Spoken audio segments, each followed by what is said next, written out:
σας παιδιά, Ρωμάριο από Plur Videos εδώ.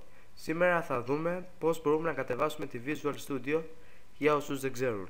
Λοιπόν, πρώτο βήμα πρέπει να έχουμε ίντερνετ ή εάν δεν έχουμε, κάνουμε αυτά τα βήματα σε κάποιον υπολογιστή και μόλις το κατεβάσουμε, τότε το εισάγουμε στον υπολογιστή μας.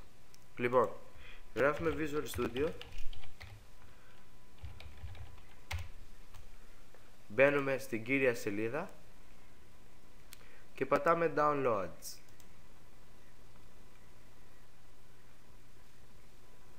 Εδώ θα μας βγάλει μία λίστα από Visual προγράμματα, Visual Studio, Visual Basic, Visual C++ και άλλα τέτοια.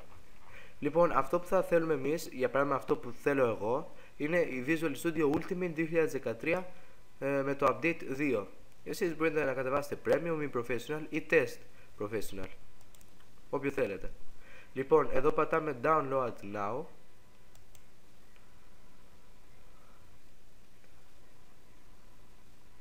Σε αυτή την περίπτωση, παιδιά, θα μας χρειαστεί να έχουμε φτιάξει ένα email και να το εισάγουμε.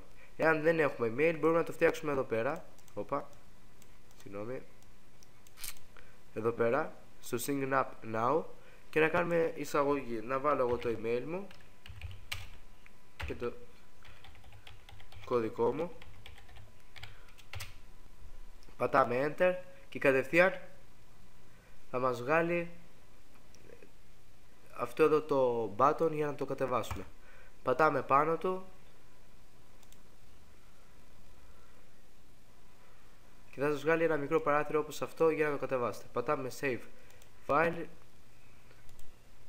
και κατέβηκε. Τώρα πατάμε πάνω σε αυτό, πατάμε Run ή εκτέλεση αν το έχετε ελληνικά, τον υπολογιστή σας, και περιμένουμε λιγάκι.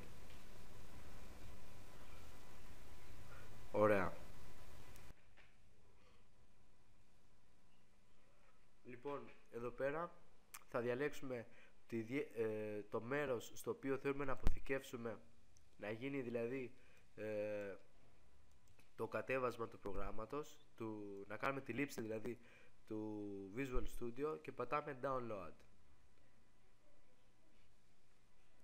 Εγώ δεν θα πατήσω Download γιατί το έχω ήδη κατεβάσει και το έχω εγκαταστήσει.